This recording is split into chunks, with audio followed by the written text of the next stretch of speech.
The red wine splashed like blood against the white dress, and the room went silent. What started as a cruel prank by a wealthy woman would soon turn into a downfall the entire city would witness, because the woman she tried to humiliate was far more powerful than anyone imagined. The Boston Charity Gala gleamed like a night made of gold and glass, a world built for the city's untouchable elite. Chandeliers of Austrian crystal painted the ballroom in rivers of light, and violins hummed softly through the air like a secret melody only the rich could afford to hear. The scent of expensive perfume and champagne floated in the room, wrapping around laughter that was too polished to be sincere. Between the tables moved a young waitress named Jasmine, graceful and silent, her uniform pressed to perfection. Every step she took was steady, practiced, yet behind those calm brown eyes was a storm she'd learned to hide well. She carried more than just trays of champagne that night. She carried the weight of promises, of sleepless nights studying under flickering lamps, and of the quiet vow she'd made to her mother before leaving Chicago, that she'd finish Harvard no matter what it took. The guests around her sparkled in diamonds and arrogance, laughing about art, money, and names that opened doors. Jasmine moved among them like a shadow, unnoticed, invisible except when someone needed a refill. She was used to being invisible. It was safer that way. But fate, that cruel puppeteer, had chosen that night to make her visible in the worst way imaginable. Victoria Hartwell, the woman who ruled Boston's social scene like a queen in her glass castle, was seated at the center table. Every smile she gave came with an edge. Her dress shimmered silver, her pearls flawless, her reputation spotless, at least to those who never looked closely. Victoria loved one thing more than her wealth, reminding others that they had less. And when she saw Jasmine pass by, graceful yet unassuming, something inside her tightened. Perhaps it was jealousy disguised as superiority, or boredom masked as cruelty. Whatever it was about to spill, literally. It happened in an instant. A flick of Victoria's wrist, a careless laugh, and a glass of red wine tipped forward. The liquid cascaded in slow motion, a wave of crimson splashing across Jasmine's crisp uniform. The gasp that followed spread through the hall like ripples in a pond. Conversations froze, the music faltered, and every eye turned toward the young waitress now standing drenched in red. The stain spread like a wound across her front.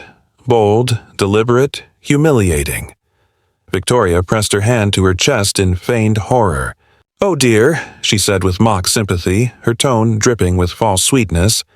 "You really must learn to be more careful, dear. Accidents like this simply ruin the atmosphere." The laughter that followed was sharp, quick, and cruel. It came not just from Victoria, but from those around her, people desperate to please the woman whose approval they feared losing. Jasmine stood there, the red soaking through her dress, her breath caught between shock and fury. For a moment, the old Jasmine, the one who fought her way through Southside streets, who never let anyone talk down to her, wanted to rise, to speak, to throw that glass right back. But years of experience whispered to her, "Don't react. Observe. Remember." She bent down, slowly, gathering the shards of broken glass, her fingers trembling only slightly. Her eyes never left the floor, but her silence spoke louder than any scream. That silence unnerved Victoria. She wanted tears, begging, an apology. Instead, Jasmine's calm was terrifying. It stripped the cruelty of its power, turning the humiliation back on the one who started it. Even the guests began to fidget, their smiles fading as guilt pricked through the glamour. The air thickened with discomfort. Across the room, Robert Hartwell, Victoria's husband, watched the entire scene. He was a man built on intuition, a businessman whose greatest talent was reading people before they spoke. He saw the shift, the subtle way Jasmine's back straightened despite the stain, the way her eyes remained steady.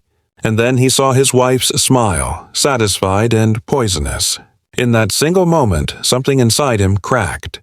For years, he had ignored the whispers about Victoria's arrogance, but seeing her humiliate someone so needlessly was different. It was real, and he knew it would not end quietly. As the gala resumed, the quartet picked up their instruments again, but the melody no longer sounded elegant. It sounded hollow. The laughter that followed was forced. The night had lost its shine. Jasmine retreated to the kitchen, her steps measured, her heart pounding.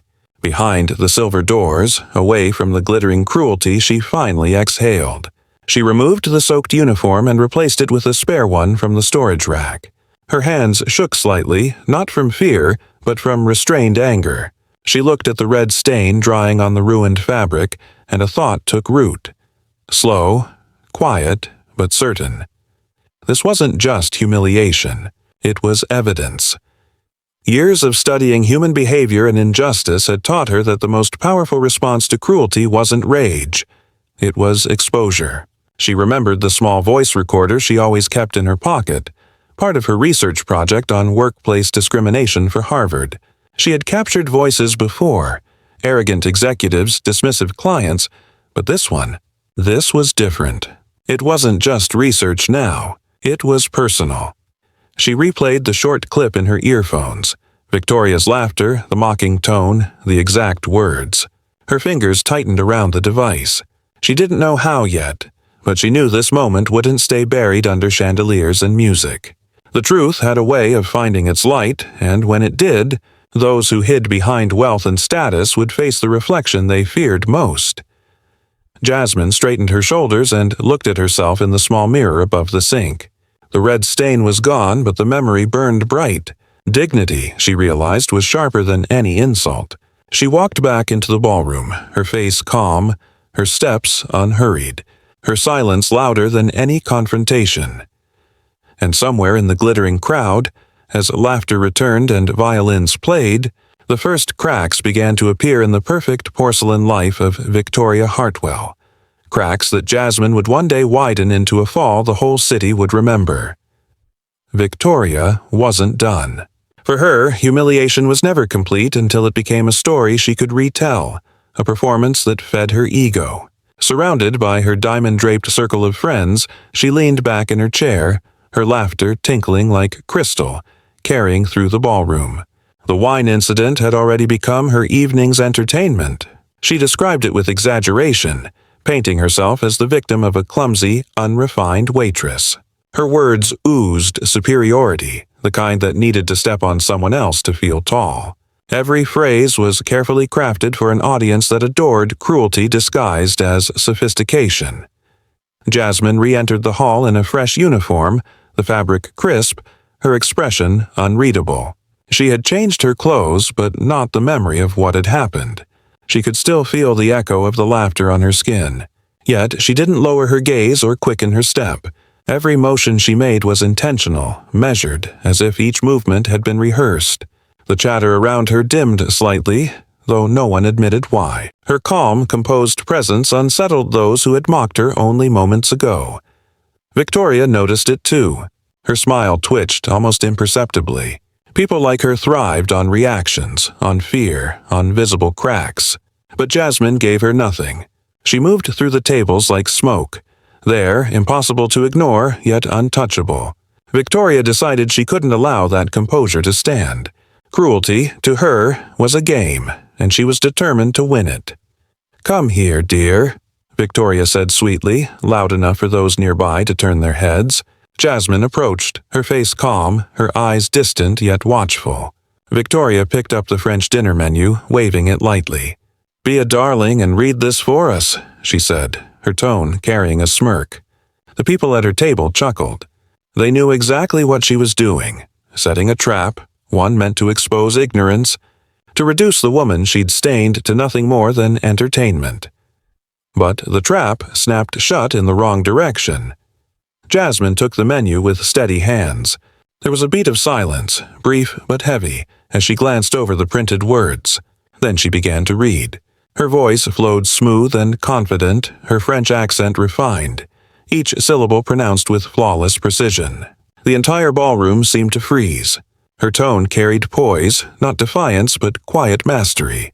Line by line, she translated dishes and ingredients, describing them with grace that belonged not to a waitress but to someone educated, cultured, and utterly in control. The laughter that had bubbled up moments before died completely. Forks stopped mid-air, and the musicians faltered as if their hands had forgotten the rhythm. Even Victoria's friends, once eager spectators, now shifted uncomfortably in their seats. The performance she'd intended to humiliate had turned into a lesson, one no one there would forget. When Jasmine finished, she folded the menu neatly and placed it back on the table, her eyes meeting Victoria's without hesitation. Her expression was polite, professional, almost kind. That calmness, again, that infuriating calm, was worse than any insult. It told Victoria that she hadn't just failed to embarrass her. She had revealed her own ignorance instead. Robert Hartwell, watching from across the table, rose slowly to his feet. His eyes lingered on Jasmine, and what he saw wasn't defiance, but strength. Pure, unyielding strength. He felt something stir inside him, a quiet recognition. He had spent years surrounded by powerful people, yet he rarely saw real power, the kind that comes from restraint, intelligence, and grace under attack. Jasmine embodied it effortlessly. Turning toward his wife, his voice was calm but firm. "Perhaps we should remember," he said, his tone cutting through the silence, "that tonight is meant to celebrate generosity, not pride." The remark, though subtle, landed like a thunderclap. Guests looked away, pretending not to hear, pretending not to notice the tension stretching across the table like glass about to shatter. Victoria's smile froze, brittle and unconvincing. She nodded, pretending to agree, but inside her pride festered. How dare anyone, especially her husband, defend a servant over her? The humiliation simmered beneath her skin. She vowed quietly that the night wouldn't end without her reclaiming control. Jasmine simply bowed her head slightly and turned to leave, her steps silent against the marble. She didn't need to say anything. Words would have only diluted the moment. She had already spoken through action, through composure. Each step she took was another crack forming in Victoria's perfect image. But behind Jasmine's calm exterior, her mind was working faster than ever. She had known people like Victoria before, wealthy, entitled, untouchable. But she also knew that power built on arrogance was fragile, and she had the one thing that could make it crumble: proof. Tucked inside the pocket of her apron was a small digital recorder, no bigger than a keychain. She had turned it on earlier that evening, part of her field research for her Harvard thesis on racial and social discrimination in elite work environments. It wasn't meant to expose anyone, not at first. It was data, research, observation. But the moment Victoria's laughter cut through the hall, Jasmine knew she had captured something much bigger than a mere example. As she walked back to the kitchen, her mind replayed the scene in fragments. The laughter, the insults, the false sympathy. Each word was there, crisp, undeniable, a confession recorded in perfect clarity. She didn't feel satisfaction. Not yet. What she felt was certainty. The kind of certainty that comes when truth finally finds a witness. In the kitchen, the hum of a conversation from the ballroom was muffled, distant. Jasmine placed the recorder on the counter, watching its tiny red light blink. For a long moment, she simply stared at it. That small piece of plastic now held power. Power she hadn't asked for but had earned through patience. She knew she could destroy Victoria with it, but destruction wasn't her goal. Exposure was. Change was. She closed her eyes briefly, steadying her breath. This wasn't about revenge. It was about justice. She had spent years studying systemic arrogance, but tonight she had lived it. And she knew one thing for certain. When the truth came out, it wouldn't be her name that the city whispered in scandal. It would be Victoria Hartwell's. Back in the ballroom, Victoria smiled through her teeth, pretending control she no longer had, unaware that her empire of charm and cruelty had already begun to crumble. And at the center of it all stood Jasmine, silent, composed, holding in her pocket the one thing that would turn a moment of humiliation into a reckoning no one would see coming. The ballroom had finally emptied, its laughter fading into echoes that lingered like perfume in the air. The last of the guests had gone, leaving behind half-finished glasses of champagne and the faint music of a quartet packing up their instruments. Jasmine stood in the dimly lit hallway, the quiet pressing around her like a thick fog. Her body was tired, her mind sharper than ever. She had endured the humiliation with poise, carried herself through mockery with dignity, and now, as the night sank into silence, she stood alone, steady, unbroken, unreadable. Footsteps approached from behind. The sound was soft but distinct, the slow, deliberate pace of a man burdened with thought. When Jasmine turned, she saw Robert Hartwell. The same man who had watched everything unfold from the head of the table now looked nothing like the confident magnate who owned half of Boston. His eyes carried guilt, his shoulders heavy with shame. For a moment, neither spoke. Then, in a tone stripped of status and pretense, Robert said, "I owe you an apology." Jasmine studied him, waiting. He didn't speak like the elite she had served all night. He spoke like someone who had seen himself clearly for the first time. "What happened tonight," he said, his voice low, "was unacceptable. My wife, she can be cruel, but I should have stopped it. I didn't." The words trembled slightly, as if they were fighting through years of pride to reach honesty. Jasmine nodded once, her expression still calm.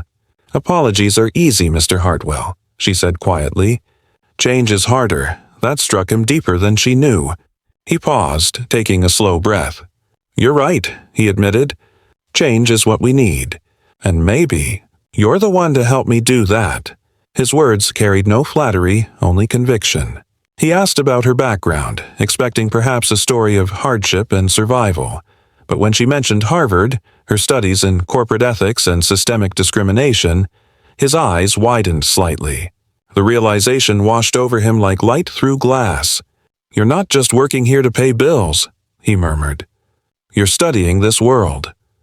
"I'm studying the systems that protect people like your wife," Jasmine replied evenly. "And I'm learning how to dismantle them from within." Robert's silence stretched long enough to be an answer. Then, with a clarity that surprised even him, he said, "Then let's start." He explained that his real estate firm, one of the largest in the region, had been struggling internally.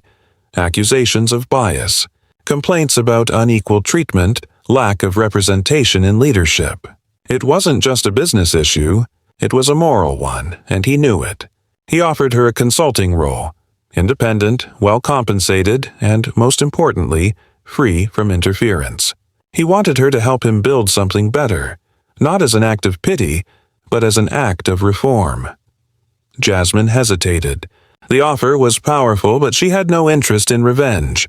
She had seen too many people fight hate with hate and lose themselves in the process. What she wanted was transformation. Quiet, effective, undeniable transformation. "I'll do it," she said softly. "But on one condition. You let the work speak for itself." He nodded. "Agreed." But just as that rare moment of integrity settled between them, a cold, sharp voice cut through the corridor. "What is going on here?" Victoria stood a few feet away, her eyes narrowed, her expression hard enough to fracture glass. The softness she wore in public was gone, replaced by raw anger. Seeing her husband standing beside the woman she'd humiliated earlier was too much for her pride to bear. Robert turned calmly, his tone even. "We were discussing an opportunity," he said.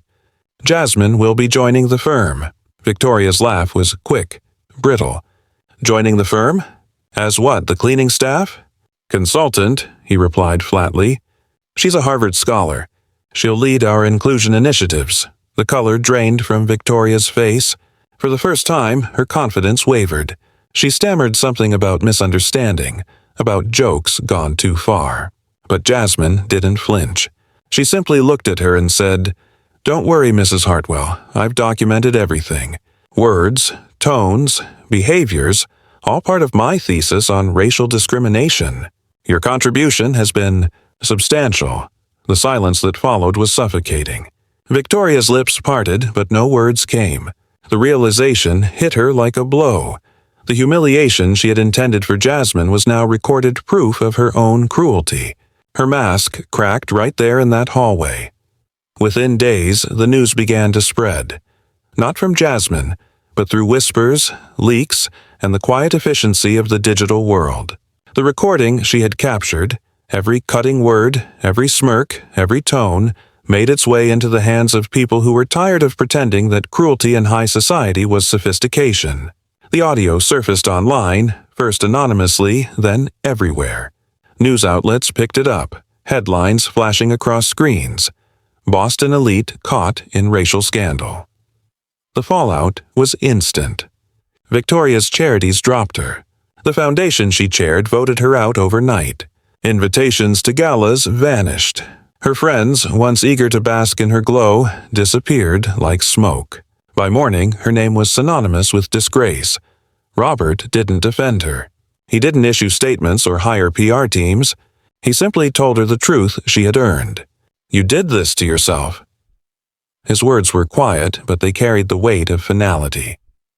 He had spent years surrounded by her cruelty, blinded by image and reputation. But the mask had finally fallen. For Jasmine, it wasn't victory, it was vindication. The world had seen the truth for itself. She hadn't screamed, she hadn't sought revenge. She had simply let arrogance destroy itself. Justice, she realized, didn't always need a courtroom. Sometimes it only needed a voice, a witness, and the patience to wait for the right moment. And that night, in the city that had once overlooked her, the balance quietly shifted. The powerful fell, the silent rose, and the woman, once mocked for serving wine, now held the power to rewrite the story of an empire built on privilege. The morning light spilled through the glass walls of Hartwell Development's headquarters, scattering gold across polished floors and steel columns. The city buzzed far below, but inside the top floor, a quiet sense of anticipation filled the air. At the center of the long conference table stood Jasmine, poised, confident, and unrecognizable from the woman who had once carried trays through these same rooms. Now she was dressed in a sharp navy suit, her posture commanding yet graceful. Her voice carried through the room with the kind of calm authority that made even the most powerful executives listen. Robert Hartwell, seated at the head of the table, introduced her with a tone of respect that silenced any lingering doubt. "This is Jasmine," he said firmly, "our new Director of Diversity and Inclusion." The title carried weight, but it was her presence that truly shifted the room. The same men and women who once dismissed people like her now sat upright, uncertain, forced to confront their own blind spots. Jasmine began to speak, her words measured and deliberate. She didn't scold or shame. Instead, she spoke of empathy, accountability, and the courage to look beyond comfort zones. She told them that fairness wasn't charity, it was integrity. That diversity wasn't decoration, it was power. Her composure radiated through the space, the same poise she had shown the night she was humiliated now transforming into a force that commanded attention. Charts, data, and stories filled her presentation, but it was the humanity in her words that made the difference. By the time she finished, silence filled the boardroom, not the awkward kind, but the kind born from reflection. For the first time, Hartwell Development was listening to a voice it had ignored for too long. Outside that glass tower, another world had fallen silent too. In the echoing halls of her mansion, Victoria Hartwell wandered alone. The woman who had once glided through society's spotlight now hid from it. Curtains stayed drawn, the phones rarely rang, and her once bustling calendar had turned blank. The friends who used to adore her had vanished overnight, each one retreating from the firestorm of public outrage that followed the leaked recording. Her social media apologies were dissected and mocked. Comment sections overflowed with words like entitled, racist, and hypocrite. The empire she'd built on, influence and reputation had crumbled into dust. Victoria's name began appearing in business ethics lectures, not as a success story, but as a warning. Professors spoke of her downfall as a lesson in arrogance and moral blindness. The world that once adored her now remembered her as the woman who ruined herself by trying to destroy someone else. She watched helplessly as the woman she had ridiculed rose to heights she could never reach. But Jasmine's success wasn't born of revenge. It was born of purpose. She understood that real justice didn't come from humiliation. It came from transformation. Using the viral exposure as a platform, she began to build something bigger than herself. Her work at Hartwell Development became a national example of reform done right. She introduced mentorship programs for underrepresented youth, scholarship initiatives for students of color, and company-wide policies that made diversity measurable and meaningful. She didn't just change one company, she inspired others to follow. The media began to take notice again, but this time the headlines were different. From waitress to director, the woman who rebuilt corporate America's moral compass. Journalists described her not as a victim, but as a visionary. She became a keynote speaker at universities, advising future leaders to build systems that empowered rather than excluded. Her story became a blueprint for redemption through integrity. Months later, Harvard's Grand Auditorium overflowed with students, professors, and families gathered for graduation. The same campus where Jasmine had once studied in silence now awaited her words. As she stepped onto the stage in her cap and gown, the audience erupted in applause. When she began to speak, her tone was soft yet powerful, each sentence layered with the wisdom of everything she had endured. She told them that true strength isn't loud, it's steady, that justice doesn't always arrive with noise or spectacle. It arrives through persistence, through grace under fire. She reminded them that success isn't about defeating others but proving that dignity cannot be taken, only tested. Sometimes, she said, pausing to meet the eyes of the crowd, you have to let people underestimate you. Because when the truth finally comes out, it speaks louder than any defense. Her words carried across the hall like a quiet promise, filling the space with something that felt larger than triumph. It felt like peace. When the applause rose again, it was thunderous, echoing against marble walls and hearts alike. Jasmine smiled faintly, and for a brief second, her thoughts drifted back to that night at the gala. The red wine spilling across her dress, the laughter that followed, the sting of humiliation she had hidden behind composure. That night had felt like the end of everything. Yet now, standing here, she realized it had only been the beginning. The stain that once marked her shame had become the spark that ignited her destiny. It had written a story of resilience so powerful that even those who doubted her were now forced to learn from her. And as she looked out into the sea of faces before her, she understood something profound. Every wound can become a window, every injustice a lesson, every fall a foundation. Victoria's cruelty had tried to define her, but Jasmine had redefined the narrative. What was meant to destroy her had instead revealed her strength. The world remembered the scandal, but it celebrated the woman who rose from it. And in the quiet corners of the city that once turned its back, a new generation began to believe that power, when guided by compassion, could change everything, because sometimes the worst moments are just the beginning of transformation. And those who wield privilege to break others often find that the only person they destroy in the end is themselves.